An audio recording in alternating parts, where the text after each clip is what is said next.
अडानी को जो agriculture finance है वो दिया जा चुका है। तो यानी इसका मतलब ये हो गया कि जब किसान की जमीन नीलाम होगी तो उसका मालिक हो जाएगा बैंक, और बैंक का मालिक अगर अडानी हुआ तो उसका मालिक हो जाएगा अल्टीमेटली हो जाएगा।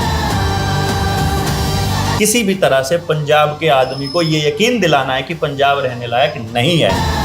फिर आपको पता चलेगा पेस्टिसाइड का आना, हरित क्रांति के नाम पे मशीनों का आना, हाइब्रिड बीजों का आना, अस्पतालों का खुलना, ये सब इसी प्रोपेगेंडा का हिस्सा है। जो इस गेम को अभी फिलहाल चला रहे हैं वो कार्ल श्वाब चला रहा है और बिल गेट्स चला रहा है। बिल गेट्स के पास पूरे अमेरिका में 3.25 लाख एकड़ जमीन है जिसे वो छोटे छोटे किसानों को बर्बाद करके उसने ली। अब उसने पंजाब को ये यकीन दिला दिया कि तुम्हारी धरती यहां रहने लायक नहीं है।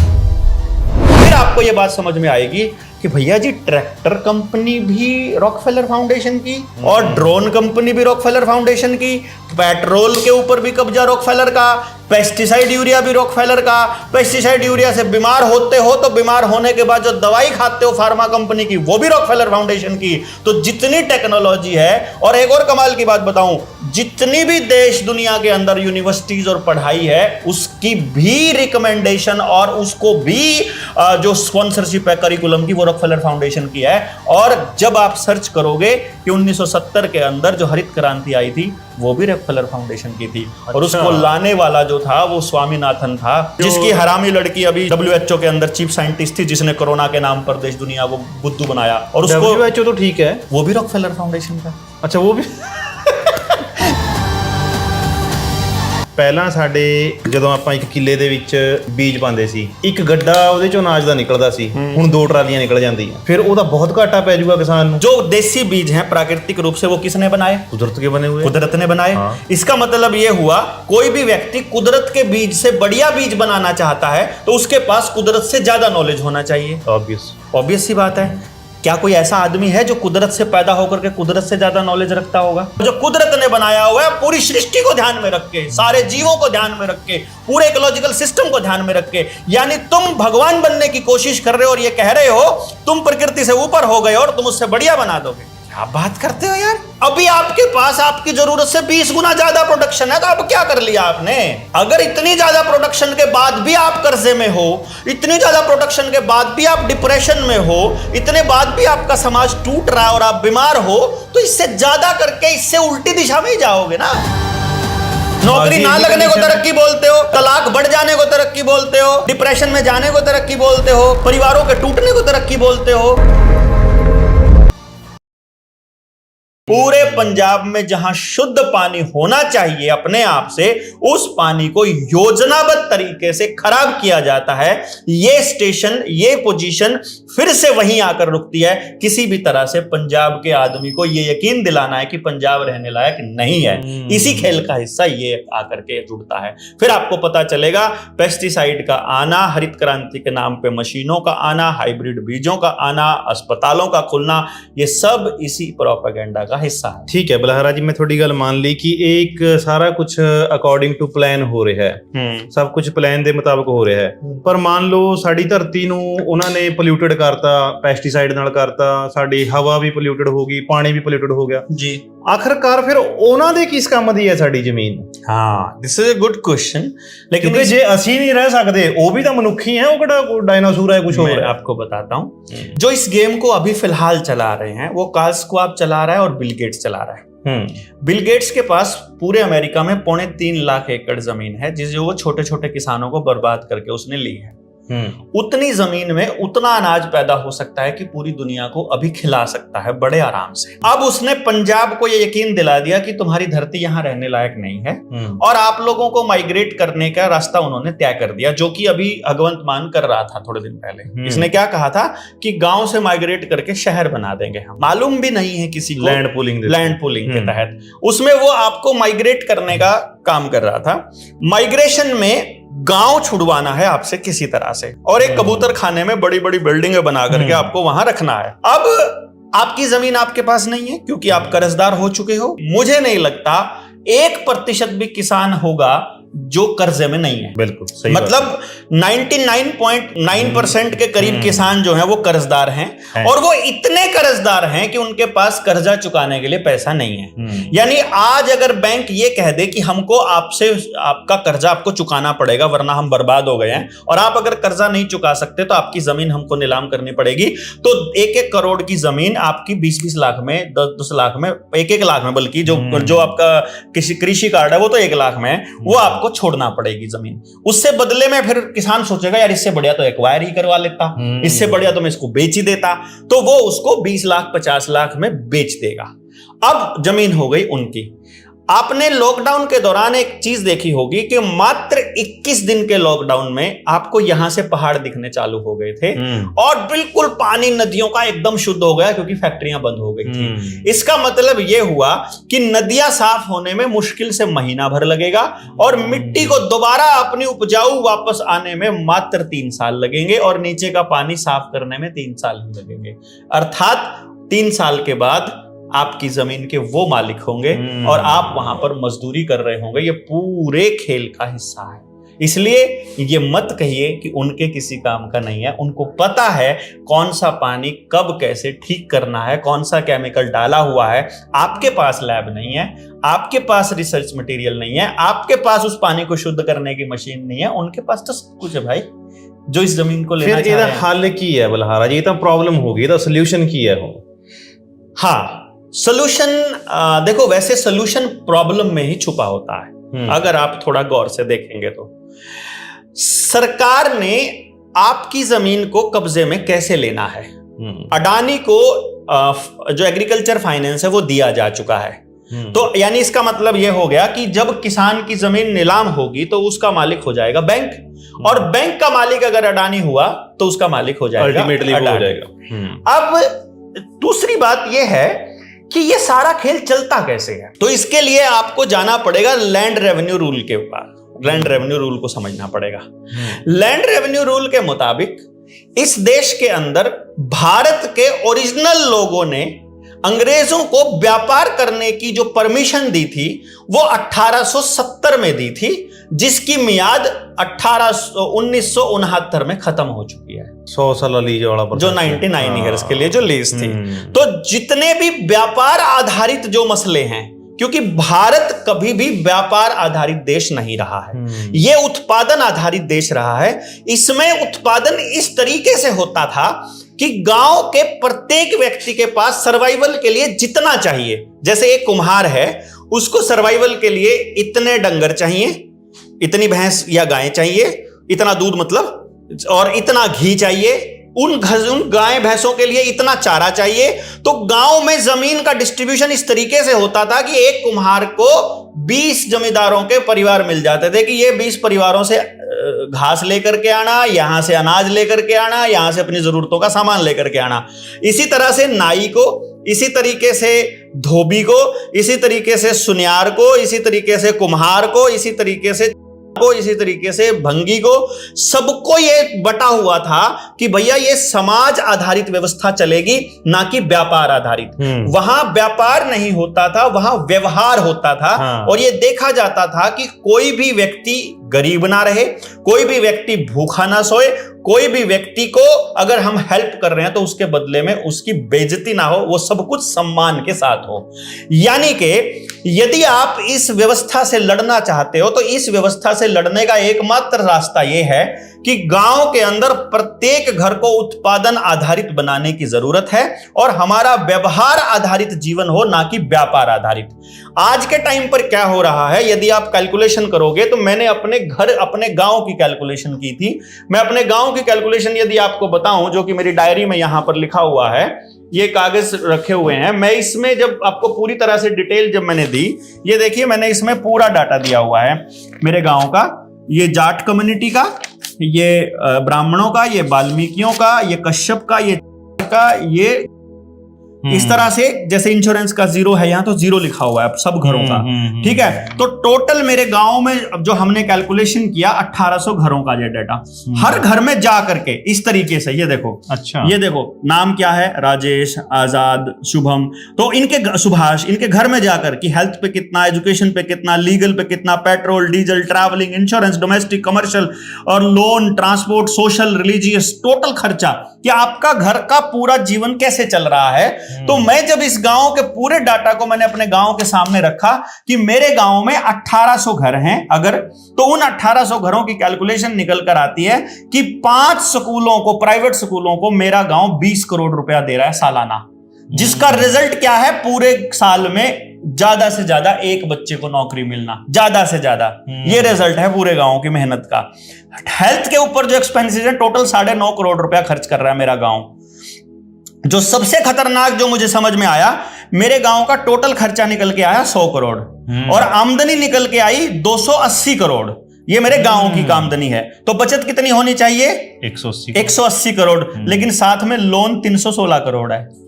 यानी मेरा पूरा गांव, पूरा का पूरा गांव माइनस में है। और जब मैंने अपनी टीम के 50 साथियों से कैलकुलेशन करवाया कि आप अपने गांव में जाकर पता करो, एक भी व्यक्ति के गांव की पोजीशन उससे अलग नहीं थी। और फिर मैंने लाइफ इंश्योरेंस के ऊपर ट्रैवल ये किया कैलकुलेशन, मेरे गांव से 44 करोड़ रुपए का लाइफ इंश्योरेंस का प्रीमियम जाता है। तो मैंने अपने गांव के अंदर 15-15 घरों की मीटिंग करके बुला करके उनसे चेक करवाया और मैंने पूछा उनसे कि पिछले 5 साल में ऐसी कितनी एक्सीडेंटल डेथ हुई है जिनका बेनिफिट से मिला है। यकीन मानोगे 5 साल में मेरा गांव 200 करोड़ रुपए का प्रीमियम पे कर चुका है और एक भी व्यक्ति एक्सीडेंटल डेथ से बेनिफिट नहीं लिया। इसका मतलब हम अनलिमिटेड पैसे की सप्लाई क्या कर रहे हैं। आप अपने जूते का पैसा, कपड़े का पैसा, चश्मे का पैसा, मतलब आप दाढ़ी बनाने का पैसा, शेविंग का पैसा, आप कॉपी का पैसा, पेन का पैसा या फल फ्रूट का पैसा कहां दे रहे हो? कंपनी को। यानी कि पूरा गांव मिलकर सारा पैसा उनको दे रहा है। तो एक दिन गांव खोखला हो ही जाना है, खाली हो ही जाना है, आपको बर्बाद होना ही है। इसका तरीका क्या है कि मेरे से पैसा निकले तो कंपनी को ना जाए, आपकी जेब में चला जाए, आपकी जेब से ना निकले उनको चला जाए, उनके ना उनका, यानी पूरा गांव इस बात की व्यवस्था बनाए कि पैसा वहीं घूमना चाहिए, सर्कुलेट हो, यहां घूमना चाहिए, वहां नहीं जाना चाहिए। आपको यह पता होना चाहिए कि पेट्रोल कंपनी किसकी है। आप जाओगे दुकानदार, गांव में जाकर आप दुकानदार को चेक करो, एक भी हेल्दी आइटम नहीं है दुकानदार के पास। जितनी भी पैकेट वाली आइटम है सब कैंसरजनक है, उनके ऊपर लिखा हुआ है क्या क्या आइटम है।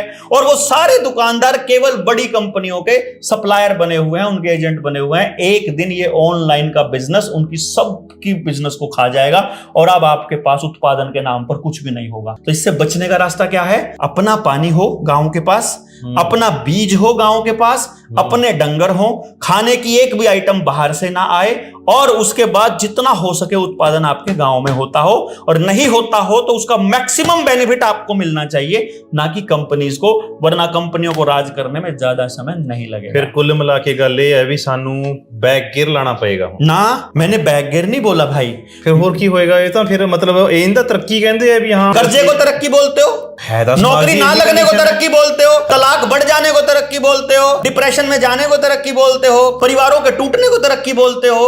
भाई क्या बात कर रहे हो? मैं जो कह रहा हूं, ज्यादा दवाई खाने को तरक्की बोलोगे या ऐसी जिंदगी हो जिसमें दवाई खानी ही ना पड़े, वो तरक्की होगी। बलहारा जी ਮੈਨੂੰ ਐ ਦੱਸੋ ਵੀ ਪਹਿਲਾਂ ਸਾਡੇ ਜਦੋਂ ਆਪਾਂ ਇੱਕ ਕਿੱਲੇ ਦੇ ਵਿੱਚ ਬੀਜ ਪਾਉਂਦੇ ਸੀ, ਇੱਕ ਗੱਡਾ ਉਹਦੇ ਚੋਂ ਅਨਾਜ ਦਾ ਨਿਕਲਦਾ ਸੀ, ਹੁਣ 2 ਟਰਾਲੀਆਂ ਨਿਕਲ ਜਾਂਦੀਆਂ। फिर ਉਹਦਾ बहुत घाटा पै जाऊगा किसान ਨੂੰ। अरे भाई, जब पहले आप उसके अंदर जितना भी निकलता होता था ना, 10 मन भी अगर अनाज निकलता था ना, खर्चा तो 0 था, सारा का सारा प्रॉफिट था। अभी आपका 50,000 का तो माल निकलता है, उसमें खर्चा 60,000 कर चुके होते हो आप। थोड़े अनुसार तो फिर हरी क्रांति और टोटली वेस्ट है, फेक, पूरा फ्रॉड। अगर इस बात को समझना है आपने, तो आपको क्या समझना है? आपको देखना यह है हरित क्रांति में यूज क्या होता है। हाइब्रिड बीज इस्तेमाल होते हैं और उसके अंदर फर्टिलाइजर्स यूज होते हैं, यूरिया, डीएपी यूज होती है, यही यूज होता है। साथ के साथ आपको ये कहा गया एमएसपी पर आपको फसलों के दाम देंगे, लेकिन फसल के दाम गिना तो दिए 35 या 25, लेकिन दे रहे हैं वो सिर्फ 1 या 2 पर। तो अब जिस पर दे रहे हैं सारा किसान उसी को बोने लग जाएगा। तो जो मल्टी लेयर क्रॉपिंग थी या जो प्राकृतिक खेती थी या जो जमीन का पोषण दूसरी फसलों से पूरा करने वाला काम था वो तो हो जाएगा खत्म। अब उसके अंदर हाइब्रिड बीज डालने लग गए। एक एग्रीकल्चर यूनिवर्सिटी के प्रोफेसर से मेरा झगड़ा हो गया एक दिन। एक मिनट बैठे हुए थे, मैंने बोल दिया ये सारा फ्रॉड है। मैं कहा एग्रीकल्चर यूनिवर्सिटी सारी फ्रॉड है, एनडीआरआई फ्रॉड है, टोटल फ्रॉड है, साढ़े लुधियाने वाली फिर ये पूरी फ्रॉड, टोटल फ्रॉड कह रहा हूं ना। अब वो प्रोफेसर जो था वो उलझ गया, साइंटिस्ट था भैया जी, कहने लगा ये क्या बकवास कर रहे हो। मैंने कहा बताओ डॉक्टर साहब आप बताइए। बोला हम इतने विकसित बीज देते हैं बनाकर।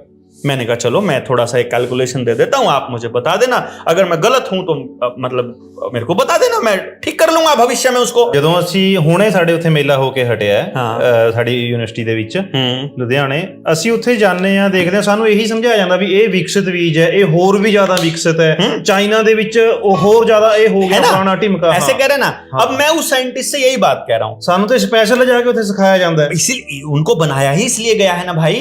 उसको नेता आकर के एंडोर्स करेगा, अभिनेता आके एंडोर्स करेगा, उस पर करोड़ों रुपया खर्च होगा, क्योंकि जो दिख रहा है वो बिक रहा है, सिंपल सा फंडा है। तो अब मैं जो बात बता रहा हूं साइंटिस्ट से सिर्फ इतना पूछ लेना, आप पूछ लेना, मैं बता दूंगा। भाई देखो मैंने मान लो ये कॉपी बनाई है, मेरी फैक्ट्री है और मैंने ये कॉपी बना दी। अब आप इस कॉपी के अंदर कोई इंप्रूवमेंट करना चाहते हो तो सबसे पहले आपको इस कॉपी के अंदर कमी ढूंढनी पड़ेगी। फिर आपको इस कॉपी को बनने की सारी प्रक्रिया पता होनी चाहिए, और इससे बढ़िया बनाने का काम आप केवल तब कर सकते हो जब इस कॉपी को बनाने वाले आदमी से ज्यादा नॉलेज आपको होगा, है कि नहीं? ऑब्वियस। अब जो देसी बीज हैं प्राकृतिक रूप से वो किसने बनाए? कुदरत के बने हुए, कुदरत ने बनाए।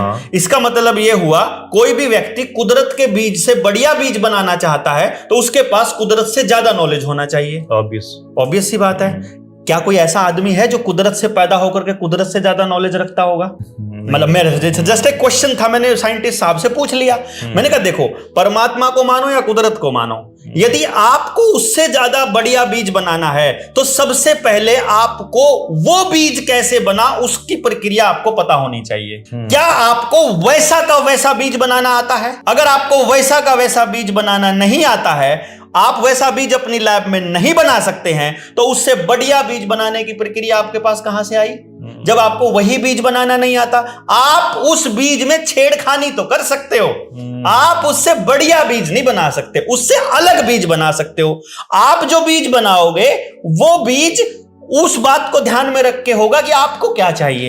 आप बनाओगे पैसे को ध्यान में रख के, आप बनाओगे उत्पादन को ध्यान में रख के, आप बनाओगे अपनी जमीन को ध्यान में रख के, आप बनाओगे अपनी जरूरतों को ध्यान में रख के, और जो कुदरत ने बनाया हुआ है पूरी सृष्टि को ध्यान में रख के, सारे जीवों को ध्यान में रख के, पूरे इकोलॉजिकल सिस्टम को ध्यान में रख के। यानी तुम भगवान बनने की कोशिश कर रहे हो और ये कह रहे हो तुम प्रकृति से ऊपर हो गए और तुम उससे बढ़िया बना दोगे। क्या बात करते हो यार? अभी आपके पास आपकी जरूरत से 20 गुना ज्यादा प्रोडक्शन है, तो अब क्या कर लिया आपने? अगर इतनी ज्यादा प्रोडक्शन के बाद भी आप कर्जे में हो, इतनी ज्यादा प्रोडक्शन के बाद भी आप डिप्रेशन में हो, इतने बाद भी आपका समाज टूट रहा है और आप बीमार हो, तो इससे ज्यादा करके इससे उल्टी दिशा में ही जाओगे ना। मुझे तो ऐसा दिख रहा है। आपको अगर उससे सही दिशा दिख रही होगी तो मुझे नहीं मालूम है, लेकिन कोई बताए मुझे उससे ज्यादा कि आप उससे ज्यादा प्रोडक्शन तो तब करोगे जब आपको उसकी जरूरत होगी। वो आपको पढ़ाने की कोशिश कर रहे हैं, गलत पढ़ाने की कोशिश कर रहे हैं कि आगे जमीन कम हो रही है और उत्पादन ज्यादा चाहिए। ਨਹੀਂ ਇਹ ਤਾਂ ਸਾਨੂੰ 8ਵੀਂ ਕਲਾਸ ਤੋਂ ਪੜਾਇਆ ਜਾ ਰਿਹਾ ਹੈ ਵੀ बीज ਦਾ ਦੋਗਲਾਕਰਨ ਹੋ ਗਿਆ, ਫਿਰ ਉਹਨੂੰ ਹੋਰ ਵਧੀਆ ਬਣਾਤਾ, ਹੋਰ ਫਿਰ ਉਹ ਸਾਰਾ टोटली फेक है। आप ही बताओ, मेरे को तो नहीं लगता इसमें कुछ भी बढ़िया है। आपको दोगलाकरण हो गया ये तो बता दिया, उस दोगलेकरण में हुआ क्या ये तो बता दो। उस दोगलेकरण को करना क्यों पड़ा? क्योंकि उस दोगलेकरण को अगर वहां पर पैदा करना है उस बीज को, तो उसको ज्यादा पानी चाहिए। ज्यादा पानी के लिए आपको नीचे बोर करना पड़ेगा। बोर करने के लिए नीचे का पानी बाहर निकालना पड़ेगा। नीचे का पानी बाहर निकलेगा तो अंडरग्राउंड पानी नीचे जाएगा। अंडरग्राउंड पानी नीचे जाएगा तो वो आप बिना मोटर के नहीं निकाल सकते। बिना मोटर के नहीं निकाल सकते तो बिना बिजली के नहीं निकाल सकते, और बिजली बिजली प्राइवेट कंपनियों के हाथ में होगी तो आप कल को रोटी भी नहीं खा सकते, क्योंकि आपको पास पानी नहीं तो आपके पास फसल नहीं।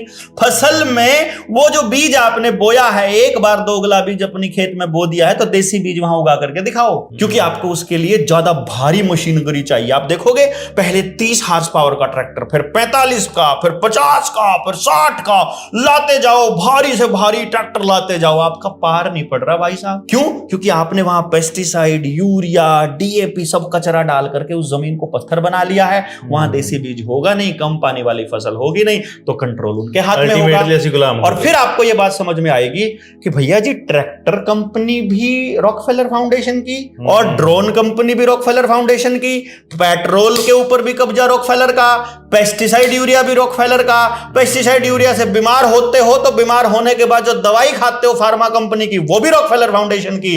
तो जितनी टेक्नोलॉजी है, और एक और कमाल की बात बताऊं, जितनी भी देश दुनिया के अंदर यूनिवर्सिटीज और पढ़ाई है, उसकी भी रिकमेंडेशन और उसको भी जो स्पॉन्सरशिप है करिकुलम की, वो रॉकफेलर फाउंडेशन की है। और जब आप सर्च करोगे कि 1970 के अंदर जो हरित क्रांति आई थी, वो भी रॉकफेलर फाउंडेशन की थी। और उसको लाने वाला जो था वो स्वामीनाथन था, जिसकी हरामी लड़की अभी WHO के अंदर चीफ साइंटिस्ट थी, जिसने कोरोना के नाम पर देश दुनिया को बुद्धू बनाया। और उसको WHO तो ठीक है, वो भी रॉकफेलर फाउंडेशन का। अच्छा, वो भी जितने भी डॉक्टर्स हैं, हाँ। जितनी फार्मा कंपनियां हैं, सबका सिलेबस WHO बना रहा है। और फैक्ट है सर, डॉक्टर साहब, फैक्ट है ये। या देखो टेक्नोलॉजी, अगर लोग सर्च करेंगे इसको देख मैं के, इसीलिए तो कह रहा हूं, अपनी क्रेडिबिलिटी खत्म करने का मुझे क्या शौक है। सारा ऑनलाइन का जमाना, सर्च करो रॉकफेलर फाउंडेशन कहां कहां घुसा हुआ है। जो ऑक्सफोर्ड यूनिवर्सिटी किसने चालू की? बोला रॉकफेलर फाउंडेशन ने।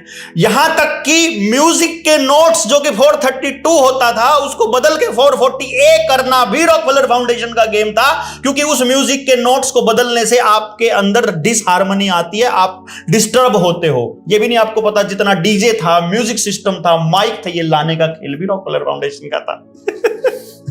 फिर तो दुनिया छोड़ के जाना पड़ेगा भाई। तो यही हो गया। ये तो आप तय करो, आप दुनिया पे क्लेम करते हो कि आप छोड़कर भागते हो उनसे डर करके। तो फिर इसका यही सोल्यूशन है जो आपने बताया है कि अभी फिर गांव के बीच ही जो हमें सारा कुछ करना पड़ेगा। देखो, यदि आप बस ज्यादा नहीं, लॉकडाउन के दौर को अगर आप याद कर लो तो आपने देखा होगा कि 21 दिन में आपके पेड़ों के ऊपर सारी चिड़िया और सारे पक्षी वापस लौट आए थे।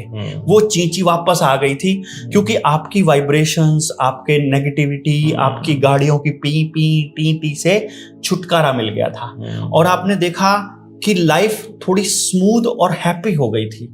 लोग आपस में बात करने लग गए थे, और लोगों को सिर्फ इतना बताना था कि यार जिंदगी असल में होती क्या है, आपकी औकात क्या है, मेरी औकात क्या है इस धरती पर, है क्या, किस लिए आए हैं, क्या कमा कमा के रॉकफेलर फाउंडेशन को पे करने के लिए आए हैं, या कंपनियों को पे करने के लिए आए हो, या किसी की नौकरी बजाने के लिए आए हो, या मतलब क्या ये कपड़े पहन के क्या करोगे? अभी ठोकर लगे और धरती में गिर जाओ तो ये कपड़े ये कहेंगे यार उतारो इनको, ये वाले जलेंगे नहीं, अच्छे से जलने वाले डालो इनके ऊपर।